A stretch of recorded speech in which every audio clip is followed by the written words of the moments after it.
Thank you all for joining us. Again, my name is Patrick O'Halloran. I'm here with Maureen and Jeff and AJ, and we're going to be talking about data analytics, specifically in an academic environment.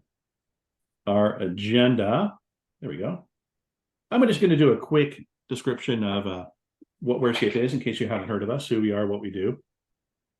Then we'll have our roundtable discussion. I'm looking forward to this. We had a real good chat yesterday. Basically, we're going to be talking about what have these three organizations built? How are they using it? How did they get there? And if I may throw a plug in, how great and wonderful WhereScape is and how it helped them with that. There is a Q&A button at the bottom of the screen. If you want to click on that, feel free to type in questions. I will decide if I want to bring that question up right away or maybe present it at the end. Brian Thomas, one of our solutions architects, is going to be doing a quick demonstration of WhereScape so you can see it in action.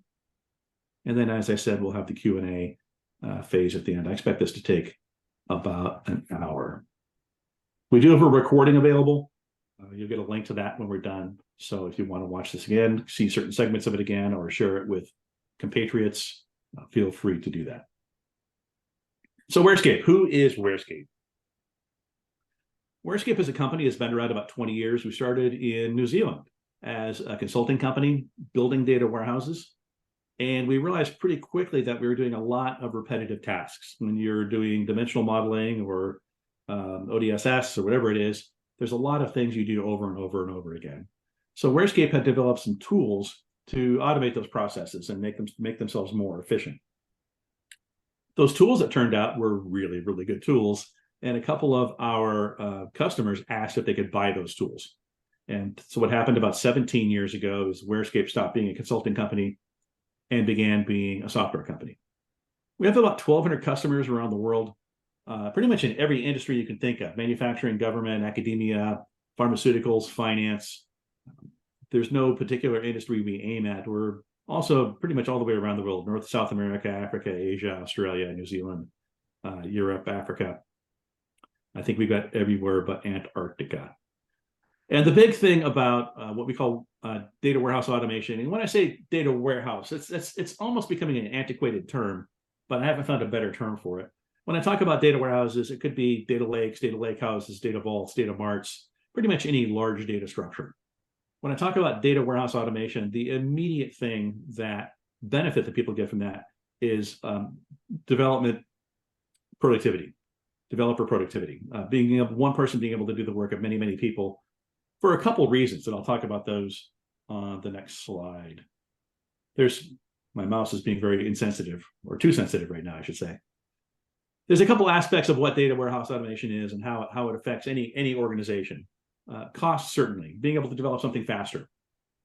And it's not just producing things faster, it's producing things faster that work. A huge amount of time spent in developing any kind of large computer system, whether it's a data warehouse or an operating system or an application, is testing and rework. Automation really reduces errors and really allows you to do things a lot faster. Reducing risk. Gartner had a paper out about 2 years ago saying that the largest project an IT department can take on with the highest rate of failure is data warehouses. Because traditionally with the waterfall method, you go and define requirements. You go to the business analysts and say, what is it you're looking for? And they don't know. So their response is always, well, what have you got? So after a period of days or weeks of struggling, you eventually come up with some requirements, IT goes away, and after 6 months, 12 months, finishes their project, and they come up with something that's really just not as usable as it could be. The risk of project failure is huge. Complexity, more targets, Data Vault is out there now as the design methodology. New sources, things like JSON files and web APIs and things didn't exist 5 or 10 years ago, or just in very limited format. Things are getting more and more complex, and we don't know what's going to be up in 5 years, 10 years. Because of automation, because you automated the way you develop things, if some new technology, new design methodology comes out, you can change the automation, use the same metadata you've already captured, and take advantage of that. Urgency, we definitely saw with COVID that organizations can change on a dime on what analytics they need, what data they need.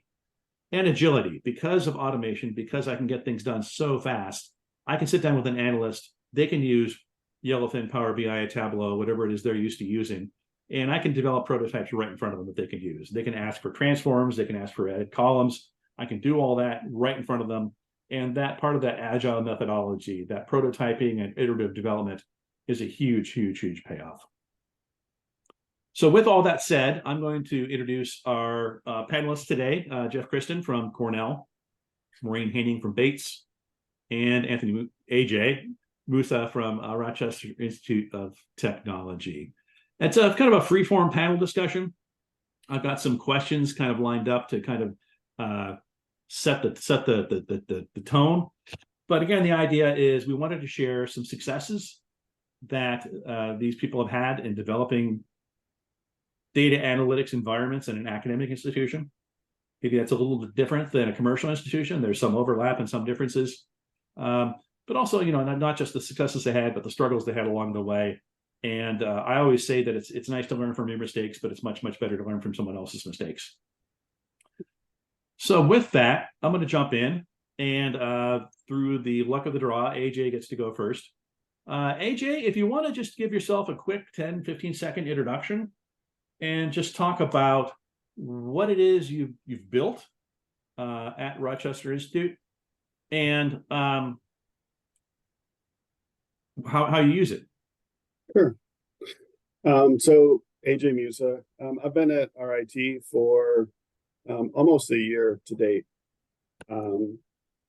We're pretty early in our journey of using WhereScape as a tool. We started using the tool after my arrival here at RIT. To date, what have we built or completed? We're focused on student success this year. So we have built our first use case for first-time degree-seeking students, data retention and analytics for our institutional research area. We're currently using, go ahead. How are you, like you said, you're currently using, I was going to ask you, what kind of, who's doing the analytics and how are they using it? Yep.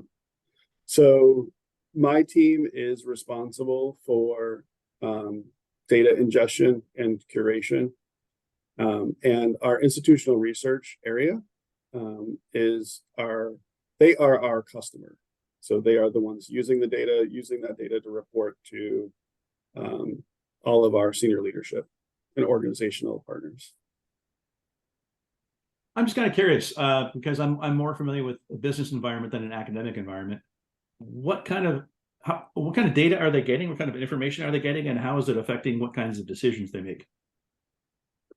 So right now, with just that first use case, yeah, we're focused. The focus of the analytics has been on first-time degree-seeking students and their retention here at RIT. So things like how engaged is the student? Are they using our learning management system? Courses, classes, grades, analytics, financial aid data, all rolled into our deliverable. Okay. And what kind of technologies, obviously you're using WhereScape, but what kind of other technologies are you using to build your analytics system? Yeah, so again, a complete shift that started about the time of my arrival. We are using Azure data lake persistent storage. So we're connecting to our on-prem and hosted database or hosted services, and we are moving data to a data lake environment. And we are then ingesting the data from our data lake into WhereScape. Okay. One of the things that I would add is it's kind of interesting, even though we're young in our journey, and we can talk about this more later, but one of the things that we have found is, for us, it actually takes us longer to establish and move data from our source to our data lake than it takes us to get it from the lake and acquire it into our raw vaults. So you're doing data vault modeling? We are, okay, which is also a shift for my team. Yeah. So yeah, that opens up its own can of worms. I'll just say that we've got webinars coming up with Dan Lindstedt for people who are interested in data vault. I'll call it front heavy. There's a lot of work you have to do up front, but once you get that work done, the maintenance and long-term aspects of it pay off. Yeah. Jeff, you're with Cornell. You've been using WhereScape for quite a while. What's your data analytics environment look like? What have you built, and how's it being used? Yeah, so our WhereScape journey is very different. We started with WhereScape back in 2014 and actually had a well-established warehouse environment at that point. It was heavy, Oracle databases, and had a traditional ETL tool we were using for our big subject areas around student records and finance and financial aid, et cetera, admissions, all that stuff, and finance portion of the warehouse, facilities, you name it. Our big driver at that time was just our ETL tool was being sunset. So we're like, oh man, we got hundreds of thousands of lines of code that are going to break here soon. So we started fishing. We're looking at traditional ETL type tools, and WhereScape happened to be a sponsor at the HGDW, Higher Ed Data Warehousing Conference in 2013 was the first time they showed up on my radar. So we got talking. As a very, data automation is a very different approach than what we were used to. I was just looking to replace the broken cog or what was about to go away. So it was a bit of a shift in our approach, everything else, but kind of weird. So the first thing we built or whatever, from looking at those questions, it was re-architect what we had that was successful in WhereScape. So that's sort of how the team of four data engineers really learned WhereScape, was through reverse engineering what we had, rebuilding it in a way that would be useful, with WhereScape being an ELT tool, so we'd get maximum performance and everything. And then since then, new subject areas are built from scratch in WhereScape, and that's where we're seeing more of the real benefit of the data automation and faster time to value, I guess I would say. But even with the rebuilding of our existing warehouse with WhereScape, we did see a big change in is decrease in load times. We got our batch windows back in the evening. I mean, we were bumping into the morning, which, want all the data fresh as of by 8 a.m. and we were running out of time, where now we're, it's 1 a.m. we're ready. Not that anybody's working then, but that's a little bit of our environment. Yeah, I worked with one system where it took 26 hours to process 1 day's worth of data. And that's not sustainable. I'm back in 2 days. So I'll ask you the same question. Who's using the analytics, and how are they using it? It's all over the board. If you look at more of the traditional pieces of the warehouse, it is largely operational, but they have a need for financial data, and we've got the dashboards and thousands of users, but they have their little pieces they care about. They may not even know there's a warehouse behind it. It's their dashboard, and they get what they need. And then you get more of that next tier of more ad hoc type folks that are comfortable querying the models directly in the warehouse, and they're navigating it. As far as more the analytics side and more the newer things have been built, it's more the business processes that are really crossing many subject areas. An interesting one going on right now, our College of Business. There were 3 individual colleges merged into one College of Business, 3 different sub schools, 3 different admission systems, needing better insights into, are we meeting our marks for around numbers, or regarding the admissions and just the funnel process they go through. So we've been partnering with the college to use our newer environment, which we're using WhereScape in there, but to actually map all the attributes across 3 systems. Everything's called there. It's really, but the result is very clean, nice dashboards with consistent data, despite all the craziness. Now, ideally, over time, we'll settle on one admission system, but In the meantime, we solved the problem in our in the warehouse. Yeah, let me. You just mentioned that you got started with WhereScape 2014 or so. So that's 9 years ago. I'm going to ask you a question I think I already know the answer to, but I'll ask it anyway. How much has data grown? How big has your data warehouse gotten over the last 10 years compared to where you started? You obviously, and were you planning for that 10 years ago? Yes, the thing that's changed during that time, and it's I'd say more in anticipation for real growth, the big growth, which is non-traditional data that we'll be dealing with, and that is I'd mentioned our legacy warehouse environment, which is still used heavily. That's where 99% of our customers are getting all their data, is the Oracle-based warehouse that is hosted in Amazon, but it is all Oracle-based. Our newer efforts over the last couple of years, it's in more of a data lake house architecture. So it's in Amazon, we stage data in our lake. It's S3 organized files, and then the models would be in Redshift. That's how we expose to the users, customers. That's all of our newer stuff. Now, part of that move is the ability to deal with data that is not traditional administrative coming out of our SIS system or our finance system. It's all that ancillary data where there'll be power, cool stuff. I mean, one of the more interesting projects recently was around service management metrics. How are we doing? So not only is it we pulled in ticketing data from our Team Dynamics, if anybody's using that, but that's part of it. That's not, okay, that data is not too crazy. But then the crazier one is our newer phone system, Ring Central, cloud-based phone system, which is nice when everybody's remote. So the call centers.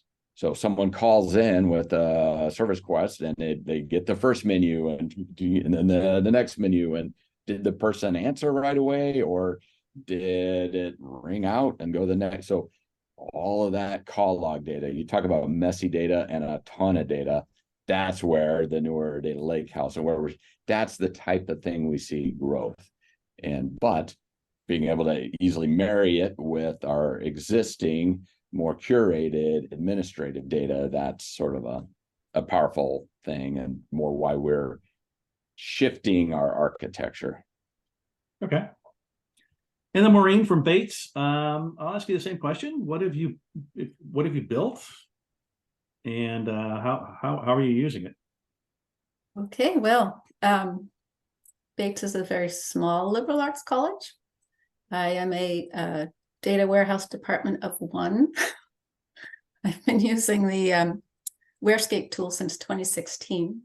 We started building our data warehouse from scratch using PL SQL code, which was a nightmare. It took us forever to get anything, rolled out in that way. So I started looking for a tool that would help automate that process, make it simpler. And we stumbled upon WhereScape, which has been, I could never go back to doing it from scratch, that is for sure. So we've built a warehouse that is mainly Kimball style star schemas for different business processes across the campus. We support the different offices, the registrar, institutional research, admissions. I just finished something for admissions. Our end users are, we have like a distributed reporting model on campus. And so our end users are building all the reports and dashboards. And I work closely with each of the stakeholders in the different departments to elicit out what their business process is, ask the kinds of questions, find out what kinds of questions they're going to be looking to answer with the warehouse, and build from there. You mentioned star schema, and sorry, go ahead. Yeah, and just to note that the business intelligence tools that they're using primarily right now, Power BI, but we also have another reporting tool called Argos. And so users are connecting to the warehouse using either of those business intelligence tools. You mentioned primarily star schema, so I'll ask you the same question I asked Jeff. In the last, since you've been doing WhereScape since 2016 and had this project probably going on before that, what kinds of changes have you seen in terms of technology, data volumes, things that maybe you weren't quite planning for? Or have you seen drastic changes in sources, volumes of data, types of data? I would say up till now, I haven't seen a lot of changes. Our enterprise system is Banner, and I am pulling data mostly from there, although I'm about to embark on a project where I'll be for facilities where we're going to be pulling from various data sources and trying to integrate the data. That should be a challenge. So I see in future uses, future projects, more complicated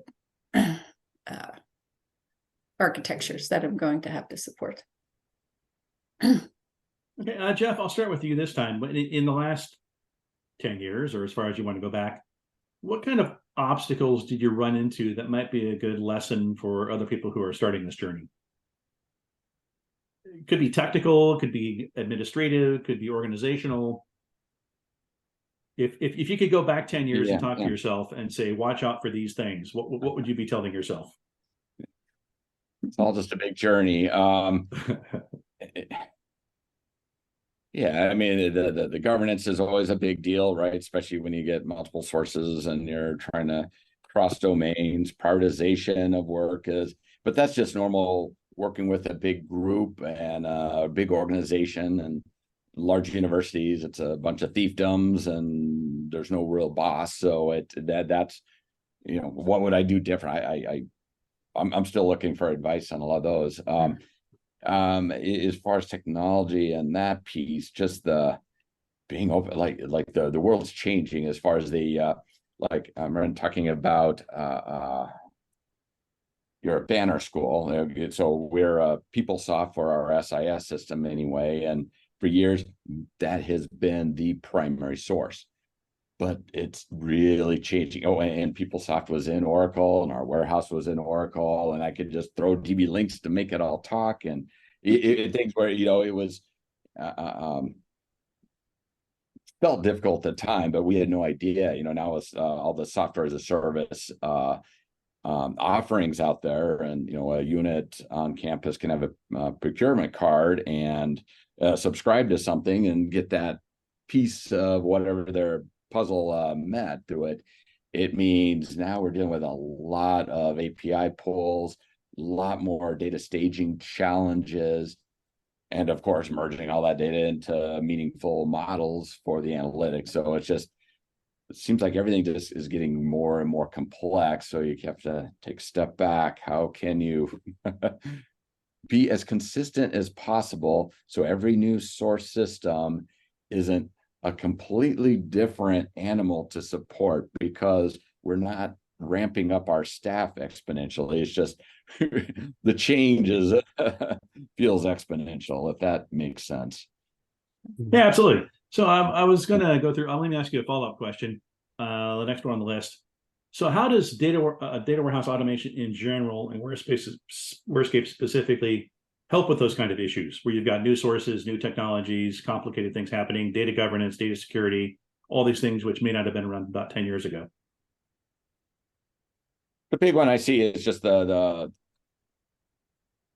the point we have access to the data to putting it in our models, and we are a Kimball dimensional modeling shop. So we're in aware of Data Vault, have not taken that jump yet.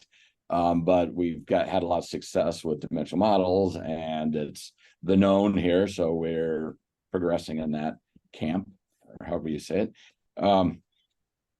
So for that, I've gotten my data stage, and I have some serious transformations to pull it together into a meaningful model.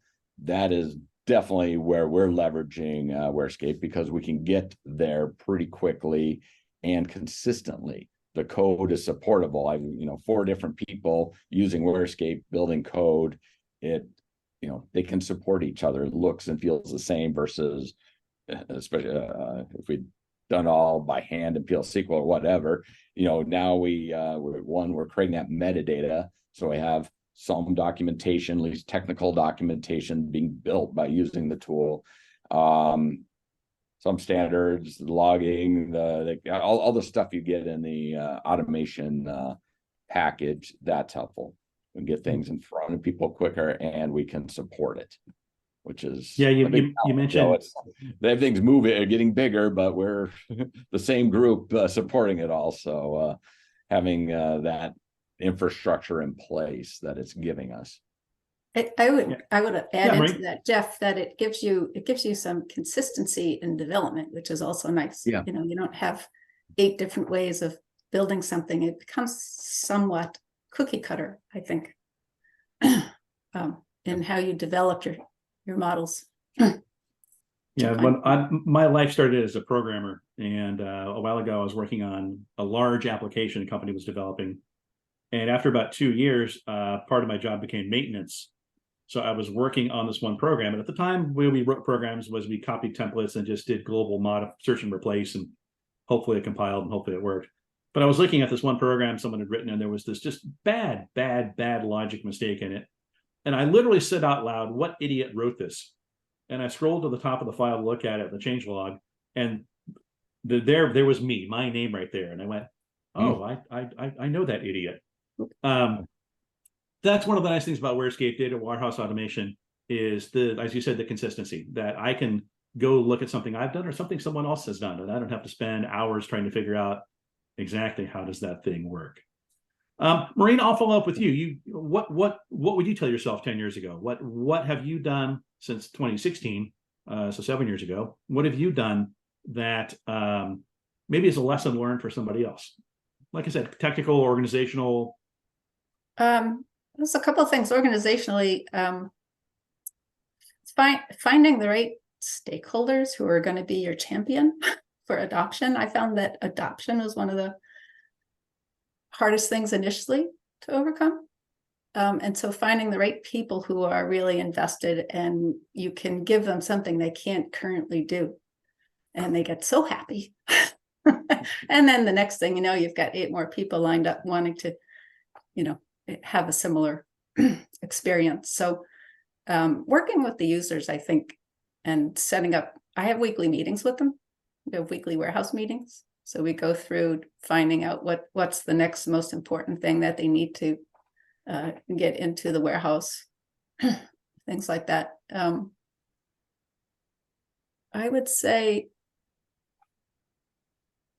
the other, from a technical standpoint, the one improvement I was able to push through over all these years was to get we have 3 instances that we work with. So we have a dev, a test, and a production environment. And I finally got a QA environment so that I can push models into the QA, and the users can play with it and give me feedback while I'm still developing in other areas. So that was really helpful. And Okay, you mentioned selling. The other thing is the data profiling, cleansing. That was something that I didn't realize how much of a how bad data can really sidetrack you for a long time. So having a tool to be able to do some good data profiling before you build your models is, I think, really helpful. Are you using 3D, WhereScape 3D, as well as Red? No, I've been pushing or something, but we have a small budget. Okay. So you mentioned getting the stakeholders involved early and convincing them. My question is, how accurate was your vision? You're describing to them something that could be, and trying to get them to buy into it. How close was what you actually built to what you thought it would be? So how clear was your path going forward, and how clearly did you understand what it was you were asking people to buy into? I think initially it was challenging because I had to come up to speed on all the different offices and what they actually do and how the data is entered.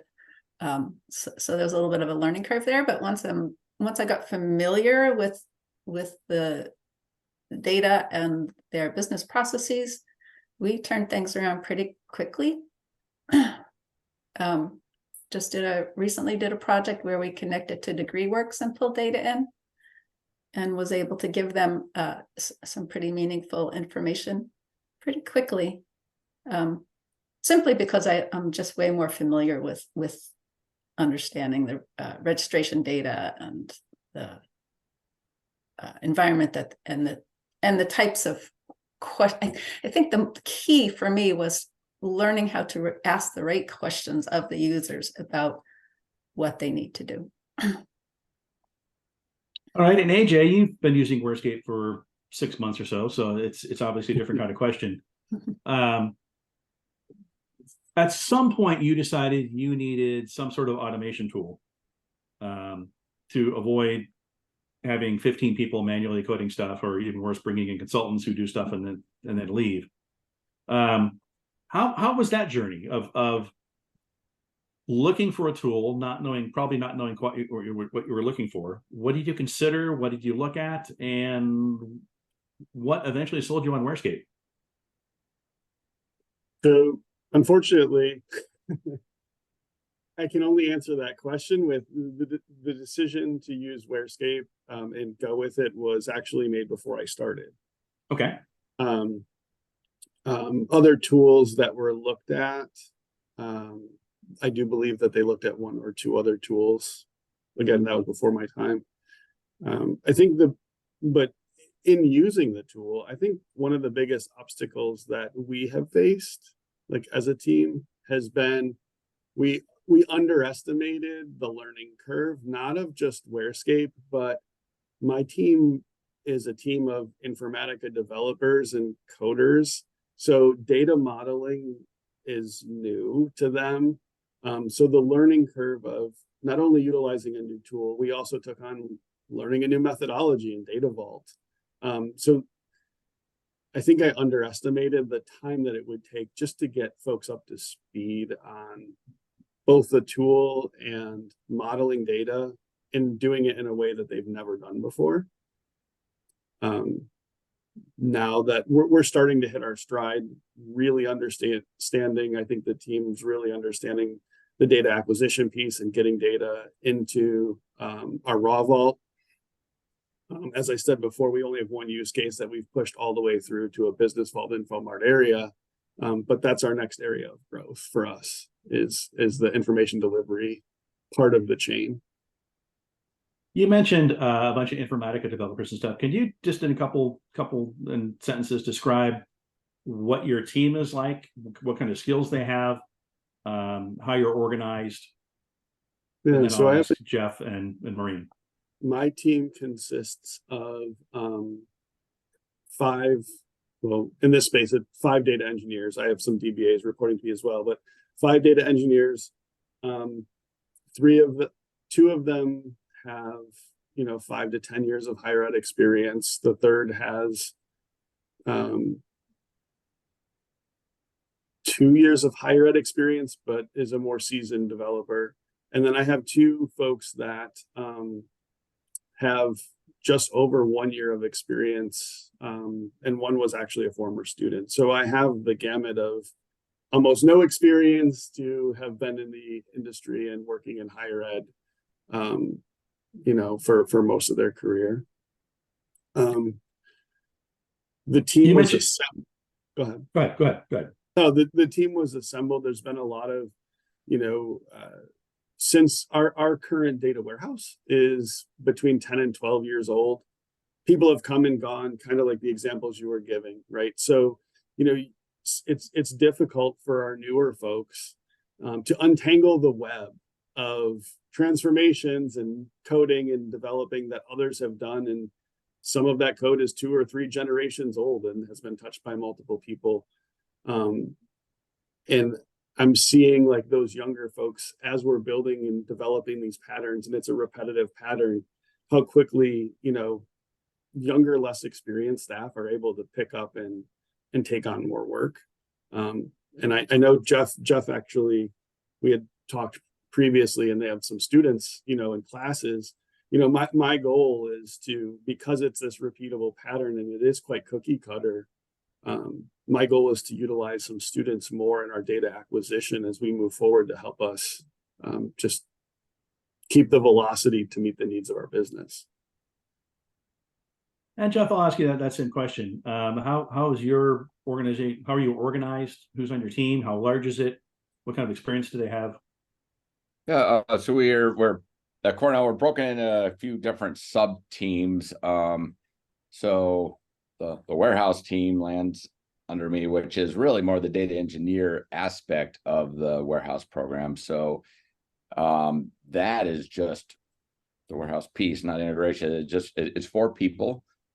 3 of them been around quite a while. One's been around a year, and the young go-getter. And so they're primary WhereScape all day.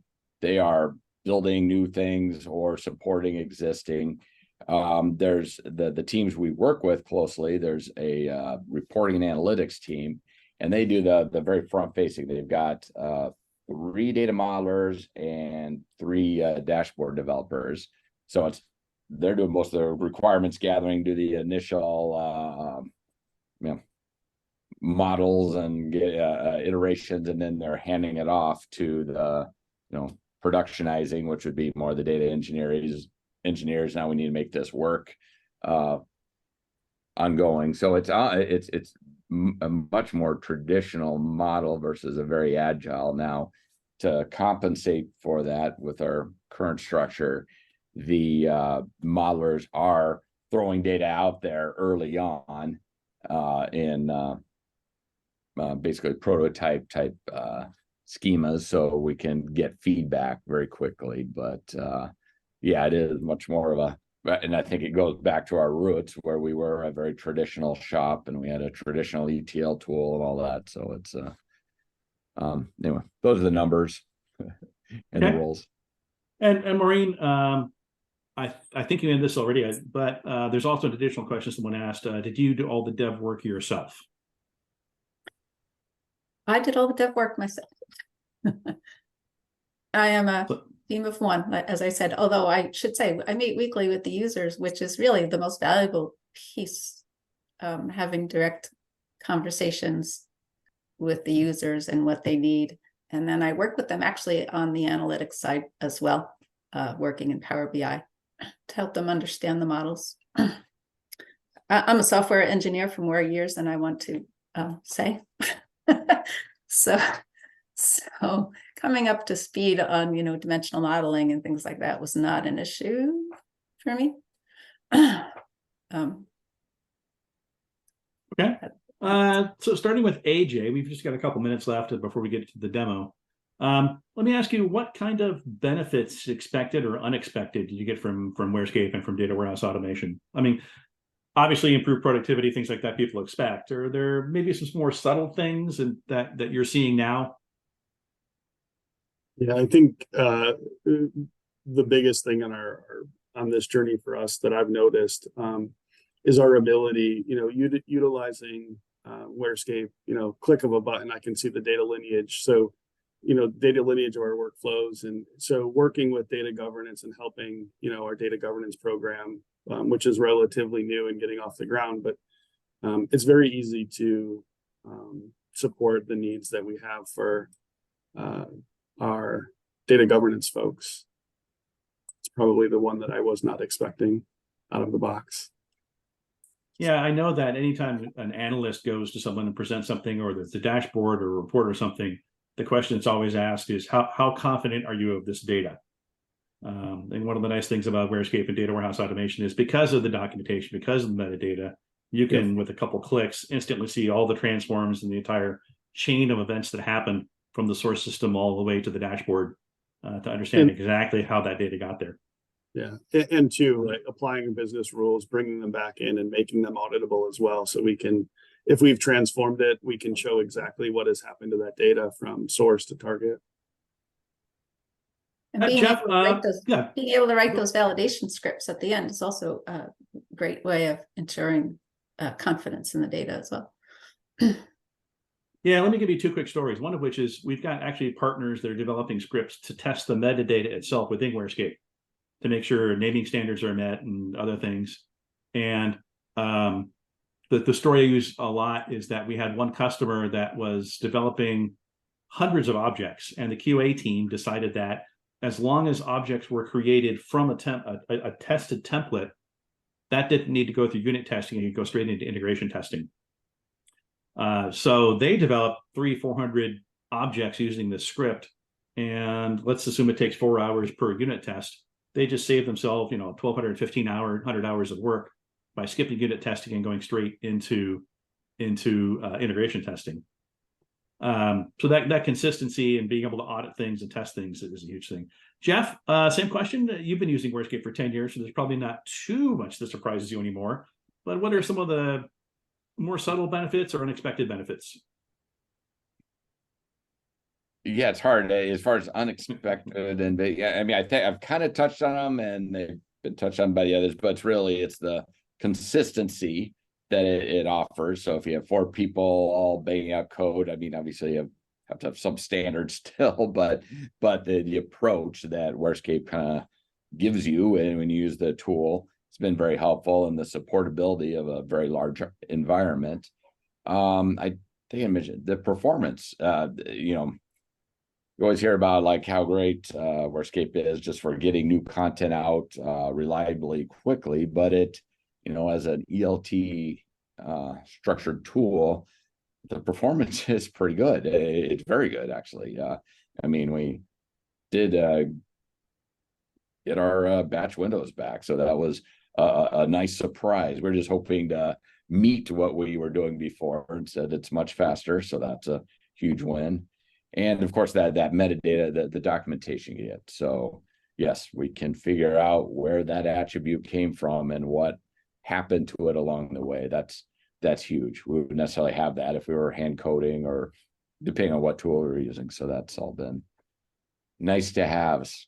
Okay, that's good to hear. And Maureen, any unexpected benefits or subtle benefits of WhereScape and data warehouse automation? I think it jump-started our data governance group, which we didn't have before. Having that documentation coming out of WhereScape has proved really useful, and I won't ever push anything into production unless we've got really good detailed documentation about every attribute that's in a table. And so the glossary is a great tool for our users. I think also sort of an side unexpected benefit that comes out of the work in general is that some of our offices have adopted new business processes based on, just looking at what they're doing and, where the data is and how it's being used. And they have, thoughtfully come around to some different, business processes that are improvements over what they were doing. So that's sort of a nice side benefit. Yeah, and just the ability to deliver much more quickly. I am delivering tools to them much more quickly than I could have in the past without WhereScape. Yeah. All right. I appreciate all that. If you three want to stick around, I'm going to turn this over to Brian Thomas, and he's going to do just a quick demo of the capabilities of WhereScape. So I will stop screen sharing. And Brian, whenever you're ready.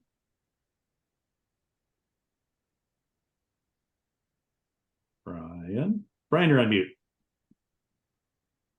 Of course. Thank you, Patrick. Start sharing. There we go.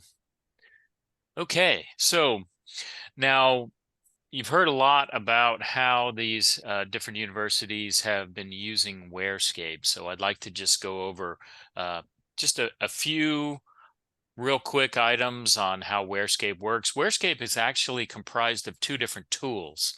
You may have heard it come up. I think Patrick asked if Bates used 3D.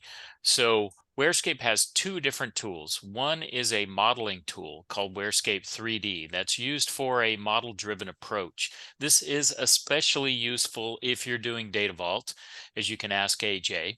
So that's the core of our data vault support is the 3D and taking a model-driven approach. The other product is called WhereScape Red. Now, WhereScape Red is what physically creates the objects for you, creates the code, automates the pipelines, and as Maureen said, creates that rich documentation, including a glossary. So I'm going to go over just real quick WhereScape Red and how the data would flow in your environment physically. So we start over here on the left-hand side with your data sources. So WhereScape can extract from pretty much any kind of a source, be that a traditional database platform or XML, JSON, text files, even APIs, really anything WhereScape can extract from. And over here on the right-hand side, this is your visualization tools, your Yellowfin, your Tableau, your Power BI, that sort of thing. WhereScape doesn't do anything in that arena. Instead, what we do is that heavy lifting between the two.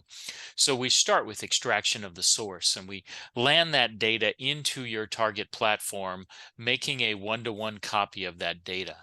So next, we take that data that's landed into your target platform. We start applying rules to that data. Now, these could be as simple as joining two tables together, or maybe it's very complex. Maybe you're building a budgeting algorithm that has to go through multiple serial calculations. But the idea is to use what we call our staging tables or staging views. Once you have your data prepared, then you can land it into a foundation layer. Now, this could be an operational data store, a data lake, a Data Vault 2.0, an Inman style third normal form, or even a conformed dimensional model. Now, you don't have to build all of these. You can pick and choose what you want to use, what methodologies you want to use to build your foundation layer or build your data warehouse. And then you have optionally another round of transformations if you need to do at a business level, and then ultimately you end up with a star schema that those visualization and dashboard users would then access that dashboard, and that would go against the star schema. So now while you're building all of this, WhereScape is capturing everything in metadata. So this is how we're able to generate the code. You're able to generate dependency diagrams. You're able to do an impact analysis, all because of our metadata. And because we have this rich metadata, at the click of a button, you can create that documentation. This is, complex documentation, technical, that shows how the data warehouse is built. And you can also put in the business context as well. And finally, we have our pipeline tool, which we call our scheduler. This is an orchestration service that manages those flows and dependencies, sends out email alerts and things like that. Now, from a high-level perspective, we have three components. We have our interface. So we are a client server tool. So this gets installed on developer machines or on a VM in the cloud. We have the second piece is the metadata database. This sits on a central database server somewhere. So if you have three different environments, dev, test, and prod, or like Maureen said, adding a QA, so you have four, we would have four different metadatas, and we help you by promoting from dev to test to prod throughout there. That's how one person can do the work of many. And so then that's the second piece. The third piece is the scheduler. It can sit on the same box as the metadata database. I hesitate to say that as a 20-year plus DBA, but it's okay in the case of WhereScape. With the scheduler is a simple piece. It doesn't actually execute the code, it just orchestrates that flow. We generate SQL blocks that are run on the target platform. So that's why it's okay to have the scheduler and the metadata on the same box. So now I will show you just a real quick demonstration. So over here on the left-hand side, this is your object browser. What you're doing is you're browsing the metadata. Over here on the right-hand side, this is going to be the physical browser. We're going to physically browse our data warehouse tables and our source. And then here in the middle, this is our subject area. This is where we drag and drop things. Your action panel is here. And then the results show up down here. So WhereScape is not a big black box like a traditional ETL tool. So you're actually going to see what's happening down here. So let me start with a connection to my student information system. And I'm just going to browse that real quick. And it's going to show up over here. I just have a very simple with courses, enrollments, majors, professors, and students. So we can do something like create a load table. So if we come back to my diagram, this is the first step, taking your data from your source and bringing up into the load table. So we can take something like, I don't know, we'll pick courses, and I will create a load table for that. So I can take and drag this across. Then we end up with wizards that will drive you through building your data warehouse. So WhereScape does more than just automate the creation of code. It does things like automate your naming standards and target locations and data type mappings. So we can easily do that. And so now I call this my flags and switches page because I've been doing data warehousing for over 20 years and I've never seen two the same. So we have lots of different options for you to make WhereScape your own, to make it do what you need to do for your university to succeed. So now it's going to go out and build everything for us. It's going to create the load script, and then I can just create the table, or I can create and load it. If I had a 10 million row table, I might not want to do it live on a demonstration, but since I know this is only 16 rows or something. Now this is Snowflake, so we are going up in bringing it up into the cloud. So, and loading it. So you can see here how we're very transparent. We're not a black box. You can see there's the create table statement. There is the select from the source. We put it in a file, gzip it up, and use the copy command to copy it into Snowflake. So now that we have this load table up in there. So it loaded data all in one step. And so now if we come back to our data warehouse, I can set my filter to load tables, and I will see the couple of load tables. So we have students and we have courses. So I'm going to take the students and I'm going to, oh, there's a student dimension. So I will take courses and I will build a dimension for courses. So you just take and drag it across. Again, naming standards kick in, target locations. This time it's put it in a different location for me automatically. And so now WhereScape has the ability to build the type 1, type 2, type 3, and type 6 dimensions. So we can build a type 2 dimension with a couple of clicks. You can add purpose, concept, grain, examples, everything like that that you need to add that business robustness to your documentation. And then when we build our type 2 dimension, I just click and it's going to create and load again. Now it's going to need a little bit of information to write that update script. So if you don't know how to build a type 2 dimension, it will tell you, oh, you need a business key. So that's the advantage of using WhereScape. We can just say course ID to make things a little simpler. And then, of course, change detection. This is a type 2. We have to track which fields we want to track changes on. So I'm going to just say course name and the number of credit hours. Just something easy. And so now we have created this type 2 dimension up in Snowflake with data from on-premise very easily. And we can actually come in and see the code that we just wrote.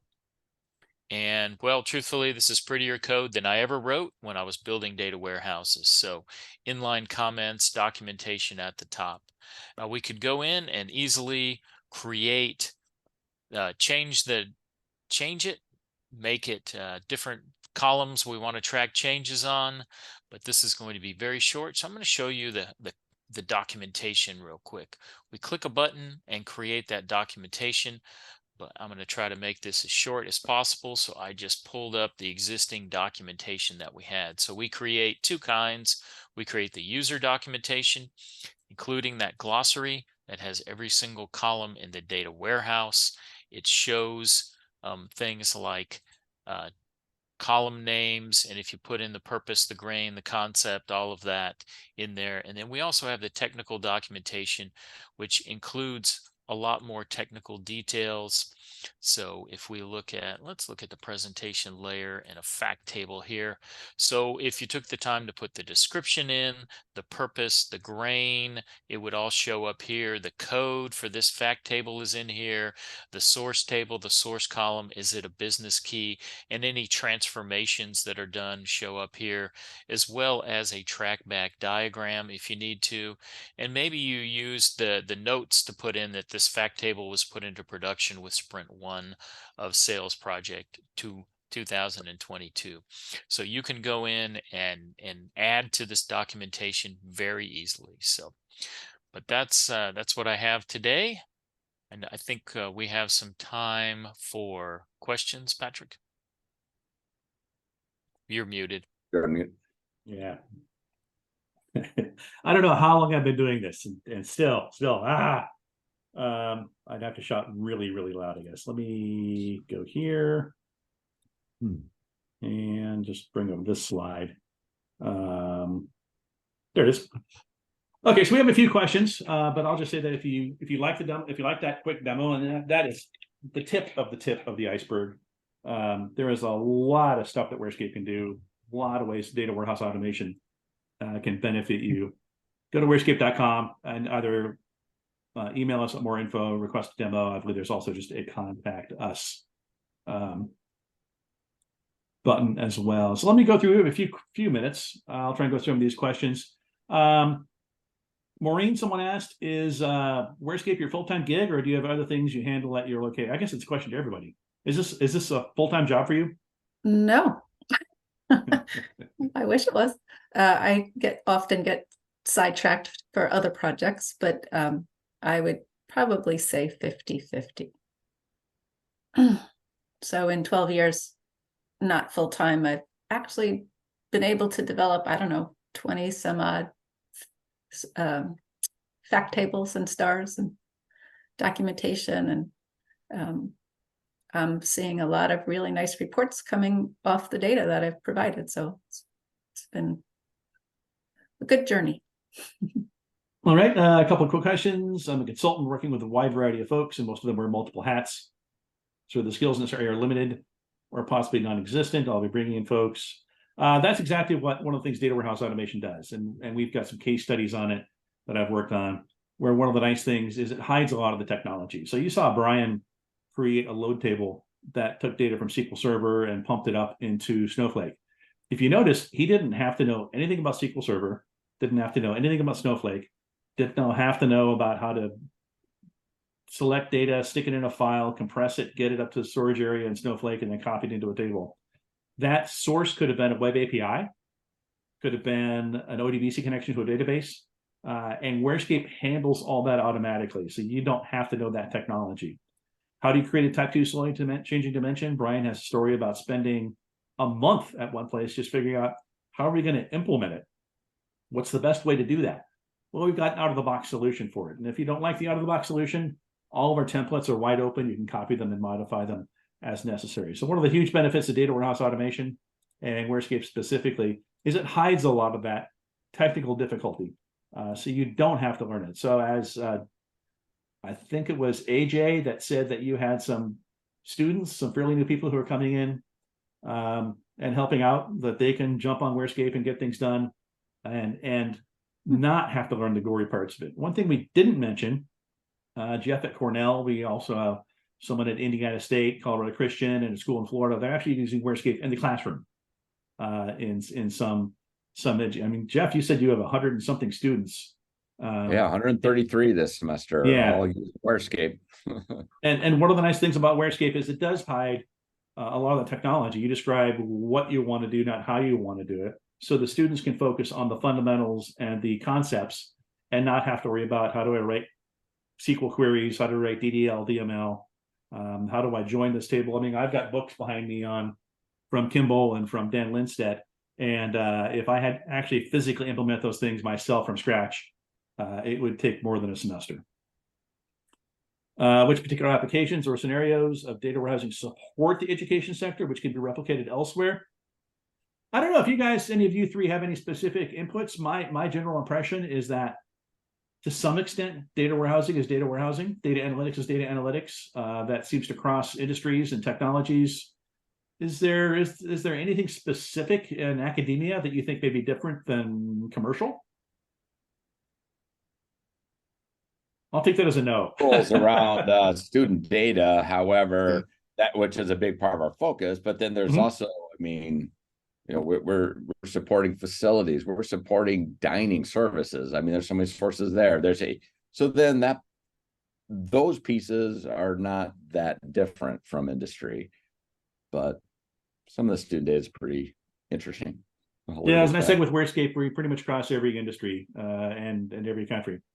All right.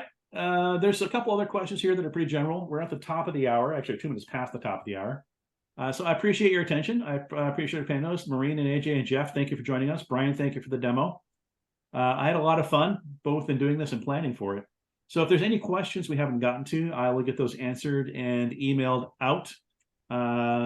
Expect a follow-up email from us, as I said, with a link with this video, this webinar, and feel free to watch it several times. Feel free to share it with your compatriots or anyone else. And if you have any questions, go to wherescape.com. If you have questions for our panelists, go ahead and ask us, and we'll get those forwarded along.